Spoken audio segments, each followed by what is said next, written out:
En este video lo que vamos a ver es cómo utilizar los elementos de programación en SQL Server. Vamos a comenzar utilizando variables. Ya sabemos que una variable es un espacio en memoria identificado por un nombre. En este caso los nombres de variables siempre comienzan con arroba. Así que vamos a declarar algunas variables y utilizarlas en el entorno de SQL.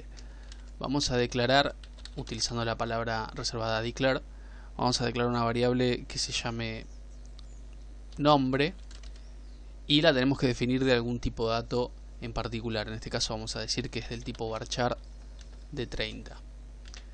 Ya tenemos declarada una variable que se llama nombre y el tipo de dato es una cadena de texto de 30 caracteres.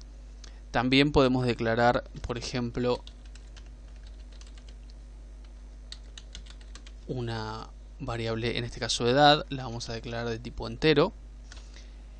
Y ahora que sabemos cómo declarar variables, lo que tenemos que hacer es conocer cómo poder asignarle un valor a esa variable. En este caso tenemos dos formas. Una es utilizando el comando set. En este caso vamos a escribir set, el nombre de la variable, en este caso se llama nombre, y le vamos a poner un nombre. Vamos a asignarle un valor a edad. Ya sabemos cómo declarar variables y cómo asignarle valores. Luego podemos utilizar un comando para mostrar por pantalla, que podría ser print. Podríamos poner print y nombre. Y en este caso, si seleccionamos todo esto y ejecutamos, podemos ver como mensaje por la consola el valor de la variable nombre. Pero también los podemos mostrar utilizando una consulta de select. Vamos a mostrar primero nombre, le vamos a poner el alias nombre, y luego edad, y le vamos a poner el alias edad. Si ejecutamos esto,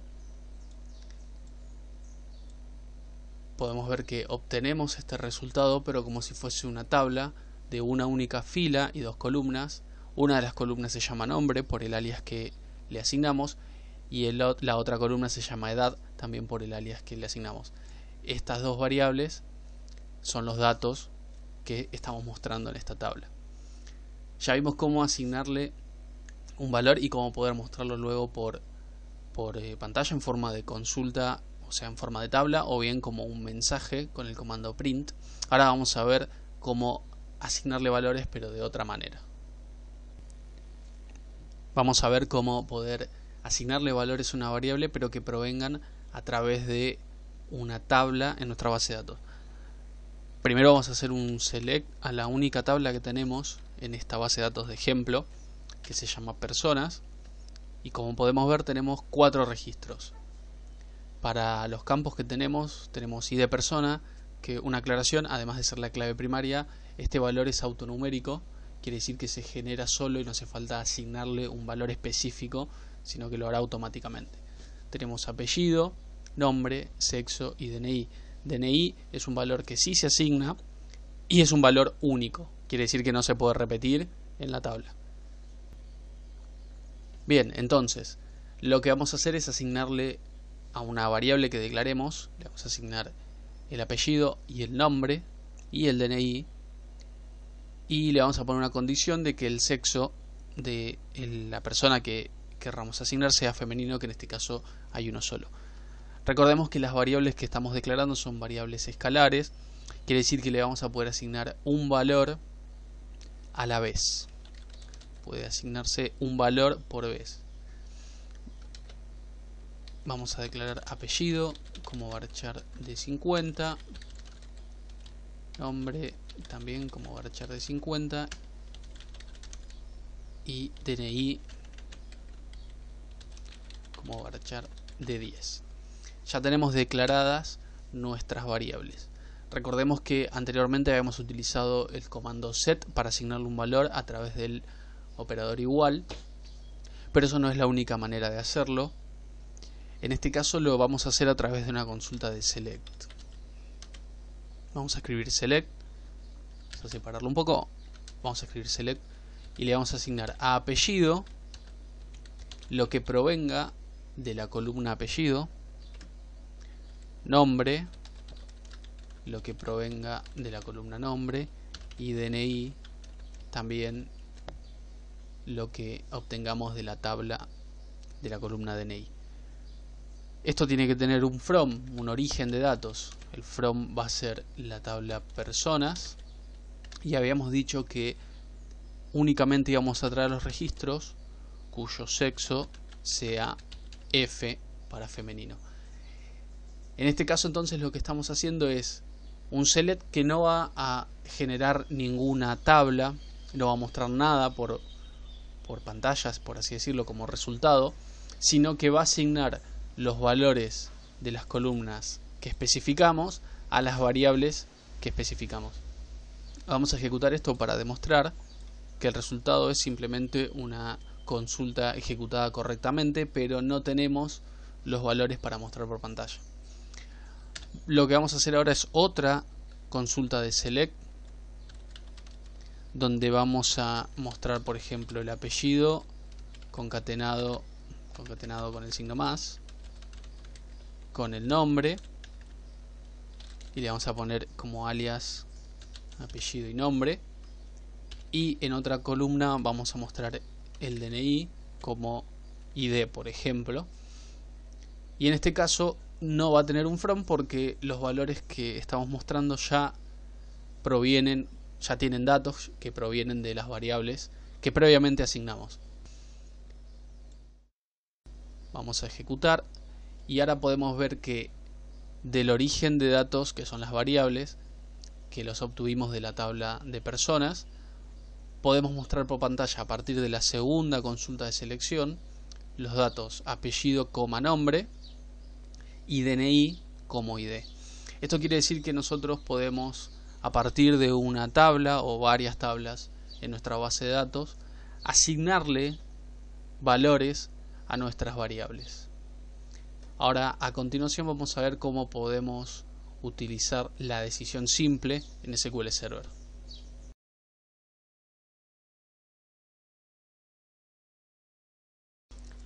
Vamos a ver el siguiente ejemplo donde vamos a utilizar una decisión simple para ordenar este listado que vemos como resultado. Vamos a declarar una variable que la vamos a llamar orden y va a ser del tipo dato bit, quiere decir que va a poder almacenar verdadero o falso, es decir 1 o 0. Entonces lo que vamos a realizar ahora es una decisión simple mediante la palabra reservada if, y vamos a preguntarnos si orden es igual a 1,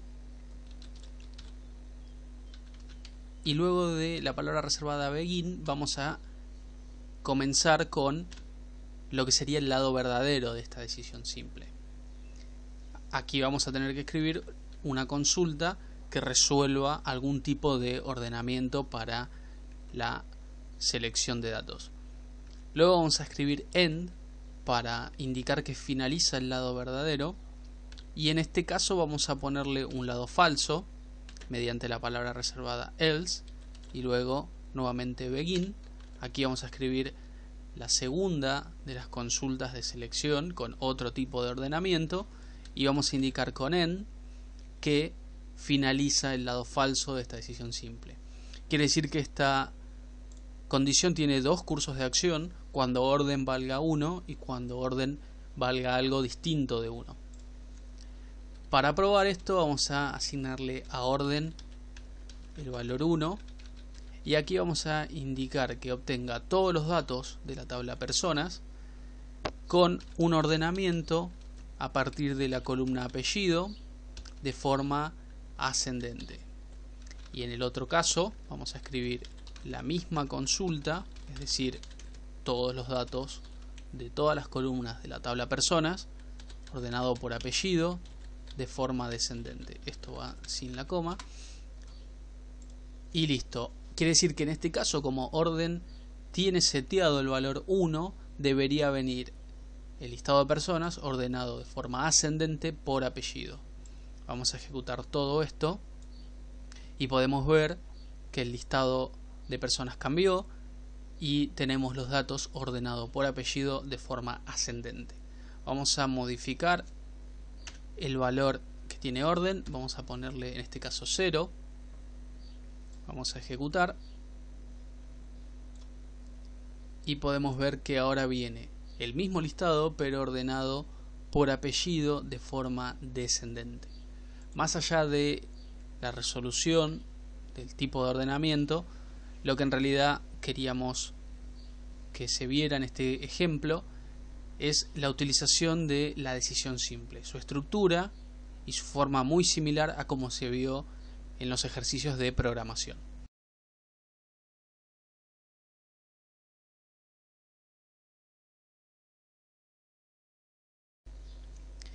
En este ejemplo veremos una serie de funciones globales que en muchas publicaciones en internet, tutoriales, incluso libros de texto figuran como variables globales, pero en realidad son funciones. Ellas son @_rawcount, @error y @identity. Vamos a comenzar con rawcount. En este caso, esta función global se encarga de devolver la cantidad de filas que fueron afectadas por la consulta anterior. Por ejemplo, vamos a escribir una consulta muy simple, select *from personas. Vamos a ejecutar esta consulta y vemos que el resultado de esta consulta es una tabla de 4 filas. Quiere decir que 4 filas fueron afectadas por esta consulta, en este caso de selección.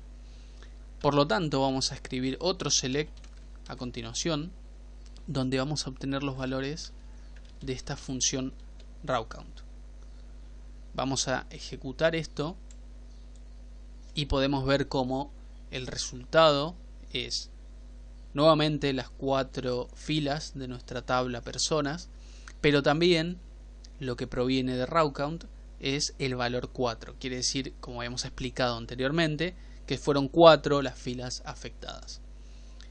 Vamos a borrar estas consultas y vamos a escribir un update. Vamos a setear, por ejemplo, que vamos a hacer un update de la tabla de personas y vamos a setear que el apellido sea igual a Pérez cuando el DNI sea igual a 5555, DNI que no existe. Por lo tanto, si ejecutamos un select rawcount en este caso, debería indicar que 0 filas fueron afectadas por esta consulta de update. Vamos a ejecutar y en este caso no tenemos más que un solo select, o sea, un solo resultado por pantalla, y es 0. Quiere decir que 0 filas fueron afectadas. Ahora vamos a setear, por ejemplo, el sexo femenino al DNI que escribimos aquí a continuación. Y en este caso sí existe este DNI y sí se puede setear el sexo femenino. Quiere decir que si ejecutamos, nuestro rawcount en este caso da 1 porque fue una sola fila afectada. Gracias a esta función rawcount, entonces vamos a poder saber cuántas filas fueron afectadas por la consulta que ejecutamos anteriormente, y gracias a esto vamos a poder validar una serie de cuestiones cuando nuestras consultas sean un poco más complejas.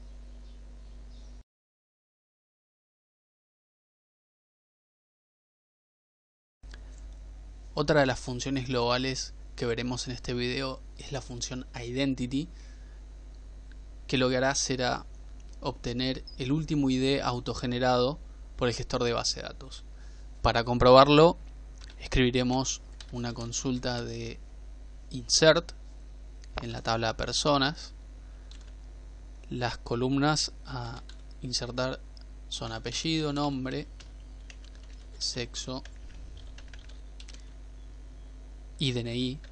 Recordemos que el ID persona es una columna autonumérica, por lo que no hace falta y no hay que ingresar en la consulta de inserción.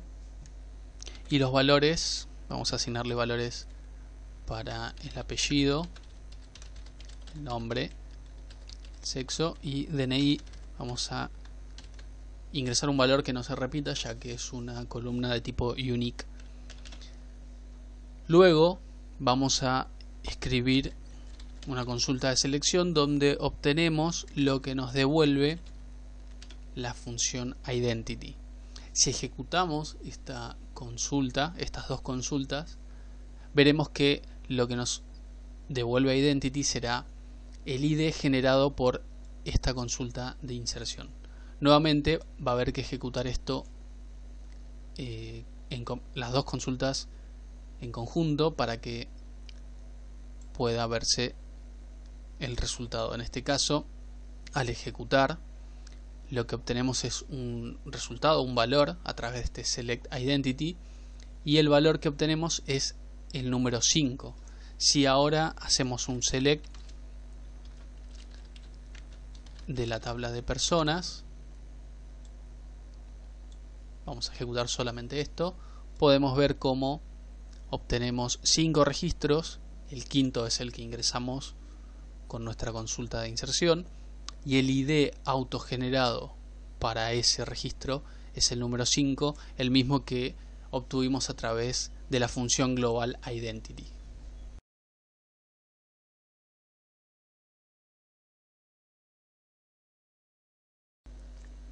Por último nos queda ver la función error, que lo que va a hacer es mostrar el código de error generado en la consulta anterior. En caso de que no se haya generado un código de error, porque no ha habido un error, lo que va a mostrar es 0. Para simular esto, lo que vamos a hacer es escribir una consulta que tenga algún tipo de error para poder ver el código que nos devuelve. Vamos a hacer una consulta de insert en la tabla personas.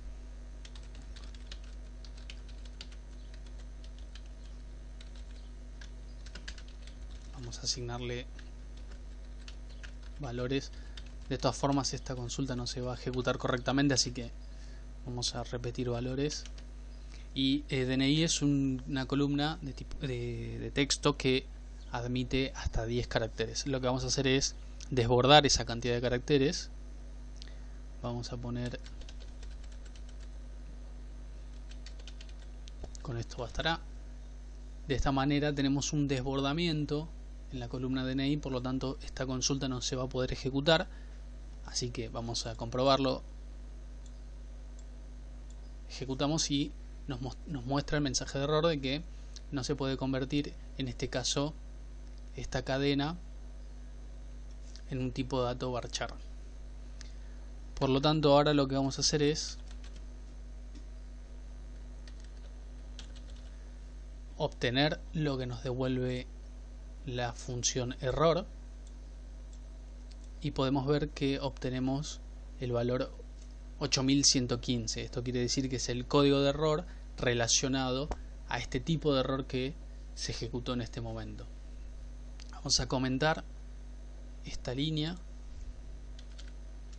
esta consulta, y vamos a ejecutar una consulta de selección, por ejemplo, que no va a generar ningún tipo de error.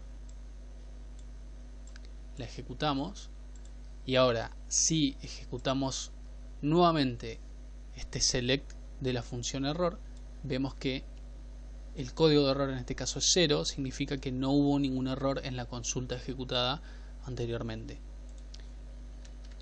Vamos a simular nuevamente otro error para que corroboremos que el código de error sea distinto cuando el error es distinto.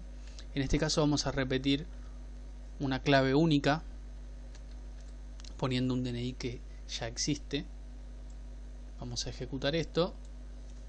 Nos dice que hay una infracción de tipo unique, y cuando ejecutamos la consulta que obtiene el select de la función error, vemos que ahora es otro código de error.